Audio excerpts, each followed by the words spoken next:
It's time to open a Duskmourn bundle. I've been waiting to open this up since the pre-release. I might do a video on how my pre-release went. This is the first unboxing I'm ever doing, so wish me luck. I'm already off to a great start. I mean, pull tabs and stickers never work when you want them to, right? I guess I technically don't even need to do that part, huh? It's been a while since I've even opened any kind of Magic product. Yeah, I guess we're just taking the pull tab here. There we go. All right, we're in. I've been on off and on Magic player for a long time, and I did get a little bit of MH3 for myself. I got a little bit of Assassin's Creed, basically just a bundle. You know, I haven't been spending too much getting back into it. Commander seems to be the popular format. It's a nice little poster featuring some of the artwork. Obviously, a reference to the Shining with the two twins. Pretty sweet. Yeah, the artwork in this set is pretty much the primary reason why I wanted to grab one. Really wasn't too into Bloom Barrel. A little too cutesy for me. I'm a little bummed out with how the bundles has changed over the years. Put this away. In a sense that you don't really get those are pretty small land packs. I remember my Zendikar bundle with so many lands. I still use them. I actually use them for the pre-release for myself. There's all your tokens and punch-outs and stuff. One of the art cards. One token. Another one of Valgavoth. People getting thrown about. I mean, obviously, the artwork of Magic is one of the things that kind of got me interested in the first place. So it's nice to see some of these art cutouts and things like that. I think that one's pretty sweet. Very cool. All right. So spin down, oversized spin down.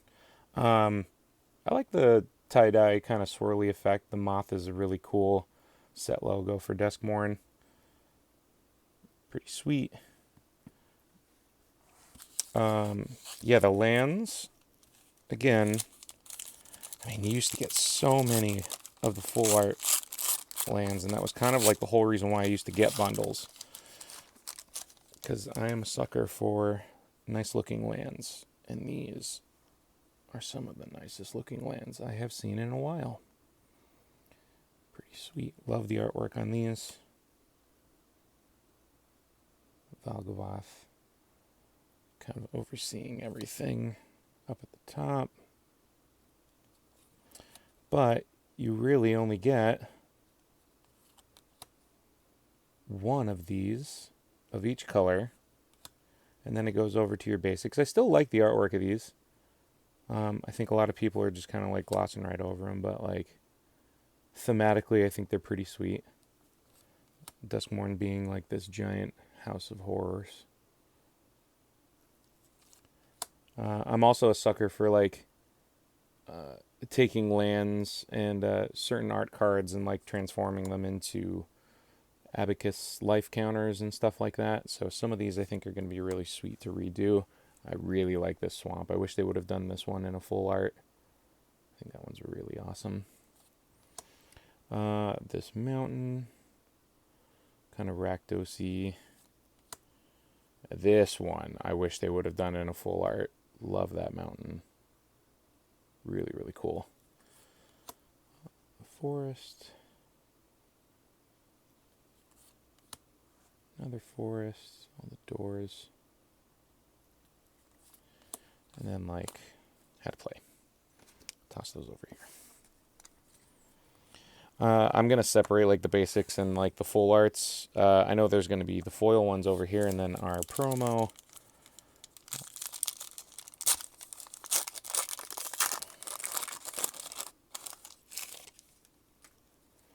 Promo being Grievous Wounds. The artwork very, very cool for like the mirrors in the back, or the windows in the background, getting the reflection of the foiling. So I'm just going to put some foil rares and mythics up there. So yeah, like these land cards in foil are so sweet.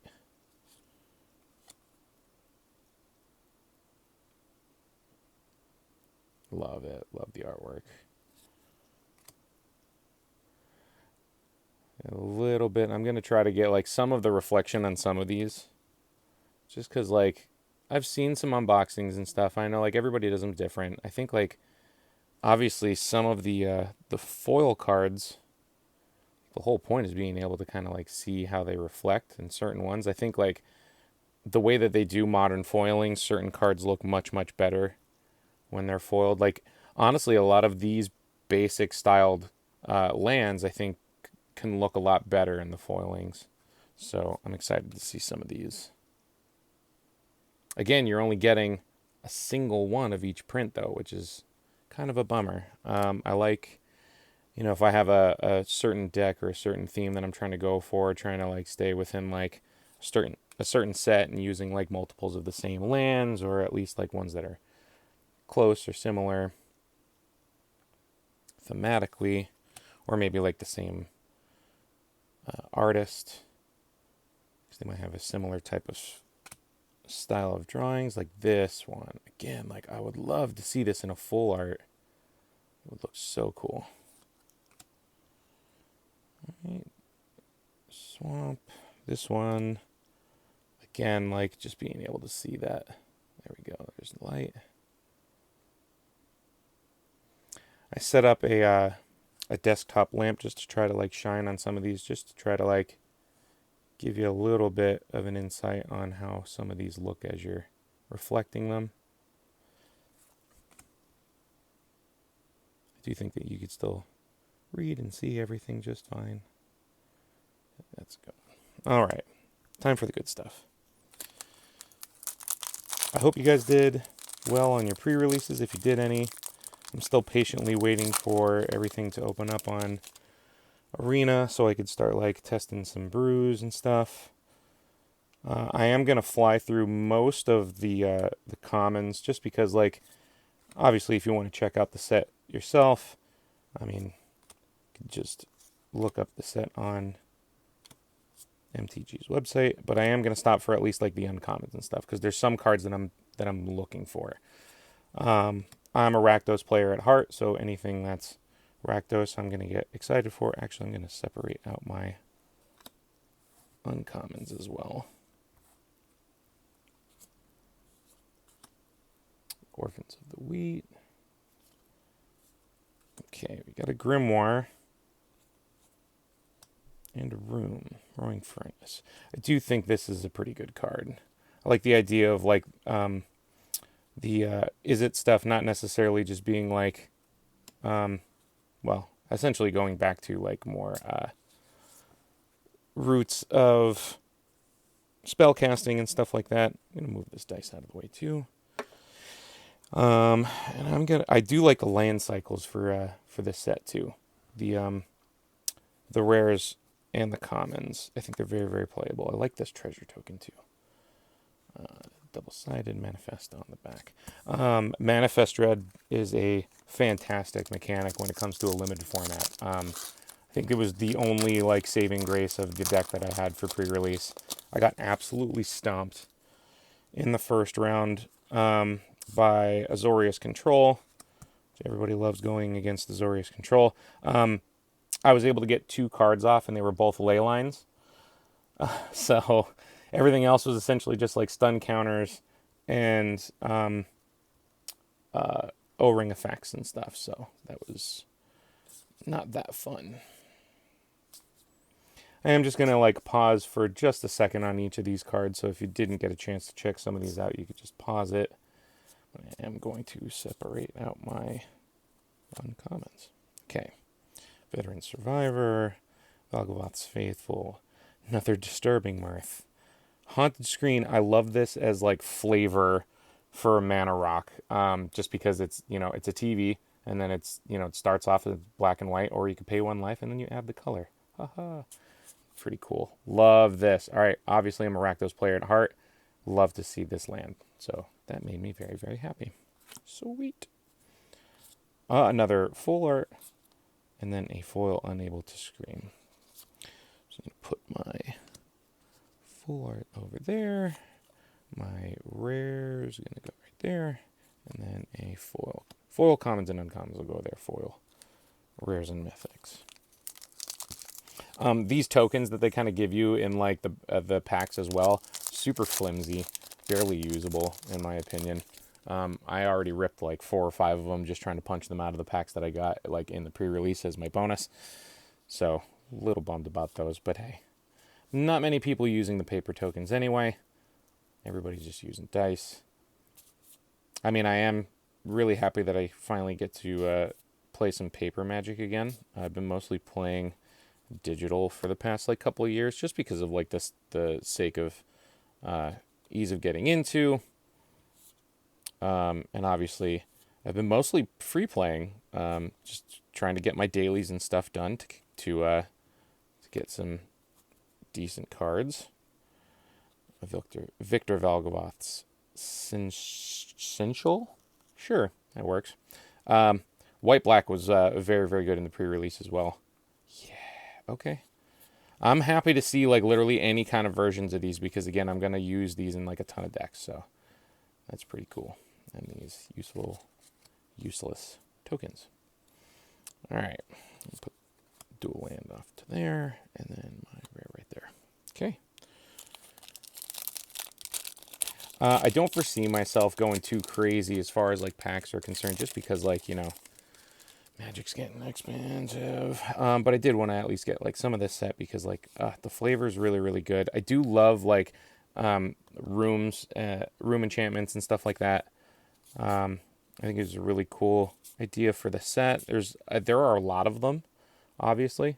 So if you're not like a huge like enchantment player, I'm sure it could be, you know, not your thing to stay into the set. And then the artwork for some people has been, you know, kind of take it or leave it for some people. Obviously, like, it's been a while since, like, we've seen more of the, hey, Kaido. Since we've seen more, like, darker themed artwork. I wasn't a huge Bloom Burrow fan, obviously, but, you know, this seems like more of, like, a return to form with, like, some more modern twists and stuff with, like, the, you know, the TV and stuff. But, hey, this was a great, great pull. Very, very fantastic. Not to, you know, overshadow Kaido. Another forest. Living phone. And treasure. One thing that I did find out about like how these packs work is some of the special guest cards can be in the common slot. So I have seen some like people just try to like breeze right through them and potentially miss them. So we're going to take our time. The Watchdog actually was very, very good for me in Limited as well. 3-1, pretty much a double Surveil, which is really, really nice. Not to be overlooked. Give it to violence. I'm trying not to spoil too much because I see a foil back there. Let's start like actually taking these off one at a time here. Do this the right way. Norin. Skullstat. Nuisance. It seems a little big to be a nuisance, but hey. Optimistic Scavenger. House Cartographer. Entity Tracker. This could be really good for like the rooms deck and enchantments and stuff like that. That could be like really, really nice. All right. Foil Neglected Manor. The rare right there. Foil. Just going back here. Foil uncommon. Double foils in that one. Interesting. I don't really know what the rate of pulls on some of these things are. I know there's certain cards that you obviously just can't get in the regular play boosters versus the collectors. I'm hoping that we get something really interesting. I'm obviously hoping for a Valgavoth. I did get a copy of the Endless Punishment Precon, which is the first Precon that I've actually ever purchased for myself. So I do like a lot of the toys in this set. I think that could be like a really interesting deck to try to put together. Skull Crab. Fear of Being Hunted. I like the artwork on this one too. I think they're making like a playmat out of this one, or at least like some sort of accessories with it. I think it'll be pretty sweet. Another Grievous Wounds.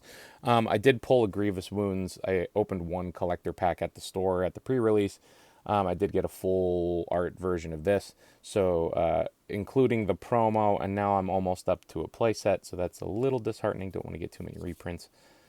That's a little bit of a bummer. Okay. Another foil at least. There are some like tokens that I'm missing too, so I'm actually like excited to get some of those. Looks like we got 3 left.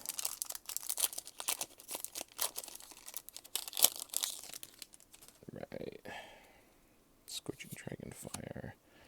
The Rat. Cryptid Inspector. Vanish from Sight. Acrobatic Cheerleader. Bear Trap. Trapped in the Screen. This thing absolutely destroyed me at the pre-release. Intruding Soul Rager. Glimmer Seeker.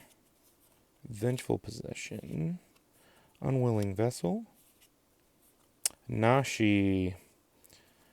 Alright. Not terribly excited for Nashi, but hey, it's a rare. It's a legendary. I'll take it. Ooh, okay. And an art card. Pretty sweet art card. Alright, put the foil over there. I'm actually going to put art cards over there too. I do like collecting those, like I said. The artwork of Magic was pretty much one of the primary reasons why I got into Magic, so I'm a sucker for them. It's one of those things where it's like, I know that like, you know, you're losing out on a slot for something else potentially, I guess. You know, they could have put anything else in there other than like maybe another full art land. But you know, really highlighting some of the artwork of, you know, I'm sure this took a long time to put together. So I like appreciating the work of the artists that they hire. So takes a village. If it wasn't for the artwork on the cards, would we care about the cards? Jump Scare. Grab the Prize. Cackling Slasher. Clammy Prowler. Smoky Lounge and a Misty Salon. Those are uncommons. Wickerfolk Thresher. This was great in the pre-release for me.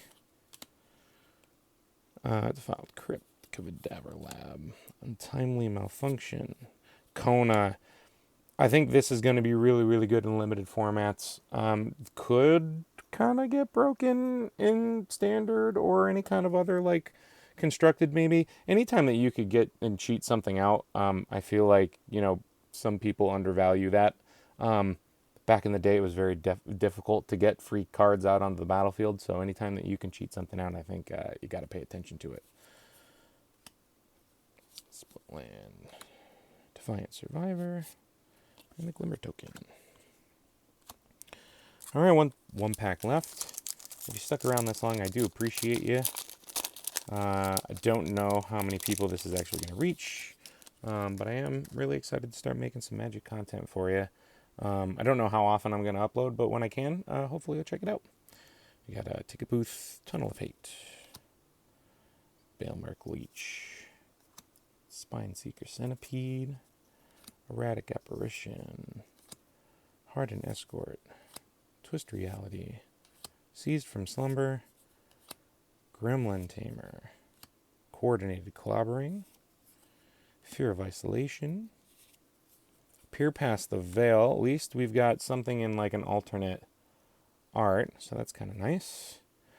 Razorkin Needlehead. Okay, I already pulled one of these in my other collector's pack, but I have an Obnixilis deck, and obviously I got the Endless Punishment deck, so this is a really nice pull in the last pack for me, so that is exciting. Very, very cool.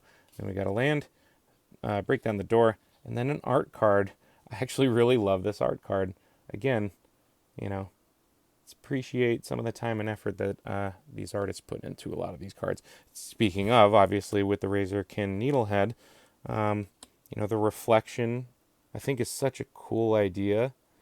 I don't think a lot of people have actually taken the time to try to really get in and see the reflection of the other card, which is kind of nice. So, all right, I think overall there's a lot of a couple pulls that I'm very, very excited for. I don't know value wise. I think it's a little I think it's a little ambitious to try to price things now. It takes a little bit for most sets to calm down. Obviously, the time of posting this, it's not out on shelves, so a lot of these prices could fluctuate pretty quickly with everybody cracking these packs and opening things up. But hopefully you enjoyed the video and check out the next one. Bye.